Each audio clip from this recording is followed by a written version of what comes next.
আসসালামু আলাইকুম। এই যে এক ডিশ আম, আর এই আমগুলো ফুটা হয়ে গেছে। এই যে শুকিয়ে গেছে গা। আমগুলো মা বাড়িতে থেকে পাঠাইছি, সময় পাই নাই, যার কারণে আমি আর আচার বানাতে পারি নাই। মনে হয় পাকছি, আর আমার ছেলে বলি কীভাবে পাকলো, এটা ওর জন্যে আলাদা করে রেখে দিই। আর এই যে কাগজি লেবুগুলো দিছিল, কড়া কড়া লেবু, তারপরে পাঠাইছি। এখান থেকে নিয়ে নিয়ে খাওয়া হয়েছে, তাই শেষই হয়ে গেছে। 4-5 দিন আগের কথা।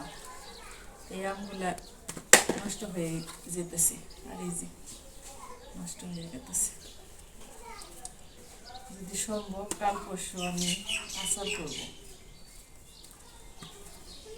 নষ্ট আমগুলো ফেলে দিই, কাজের কারণে কোনো কিছুই করতে পারিনি। ধানের কাজ থাকলে বাড়িতে সব কাজ ফেলে রেখে ধানের কাজে প্রাধান্য দিতে হয়, ধানের কাজটা আগে করতে হয়। আমি ভাবছিলাম অনেকগুলো লেবু দিচ্ছে, তা বলছে যে কড়া লেবু, যার কারণে বেশি দেওয়া হয়নি। বাড়ির গাছের আম, আর আমাদের বাড়িতে তো একটা গাছ আম আসছে এই বাড়িতে, আম্রপালি। এই যে আমার ওখানে আছে গাছটা, ওটা এখান থেকে দেখা যাবে না ভালো। আর ধুয়ে তারপরে সুসার সহ আমি আচার বানাবো। সুসা না ফালিয়ে দিয়ে, খালি ভিতরে জারটা ওইটা ফালিয়ে দিয়ে আচার করে নেব। তাই আমি আর কি করব এখন। আর এর মধ্যে অনেকগুলো কাজ করলাম, অনেক ক্লান্তি লাগতেছে।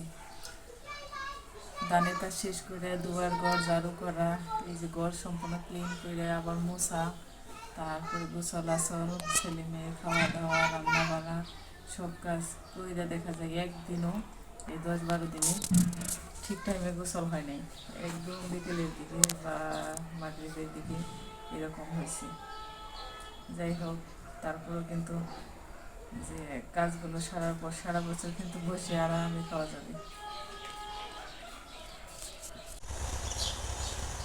সকালে রোদ উঠতে উঠতেই এই যে সুন্দর কাঁঠাল বিচিগুলো আমি শুকিয়ে দিয়েছি, ধুয়ে কাঁঠাল খাওয়া হয়েছে। আর বিচিগুলোও কিন্তু আমার কাছে অনেক মূল্যবান, আমি খুব বেশি পছন্দ করি। তরকারি রান্না করে খাওয়া যায়, ভর্তা করে খাওয়া যায়, আবার দেখা যায় সিদ্ধ করে এমনিতে লবণ দিয়ে সিদ্ধ করলে কিন্তু খাওয়া যায়। আমি সবভাবেই খাইতে পারি, যেহেতু কাঁঠালও পছন্দ, কাঁঠালের বীজটাও আমার অনেক বেশি পছন্দের। লম্বা লম্বা সুন্দর এই শুকনো মরিচগুলো ভেজে নিলাম। কারেন্ট চলে যাবে, যার কারণে সব কাজই আমাকে তাড়াহুড়ো করে করতে হয়। সকালে রান্নাটা কুকারে করি, আর এই ফ্রাইডেটে বাজে যত কাজ আছে সব করি।